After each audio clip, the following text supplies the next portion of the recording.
Here's a great solution to keep your garden hoses organised, tangle-free and stored in a stylish way. Nylex has released 3 different mounting posts, 1 for a hose and 2 for retractable hose reels.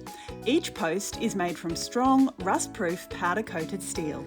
And these are a great solution for renters because you don't have to drill into walls or fences. They're also handy in situations where the tap isn't located near a fence or wall.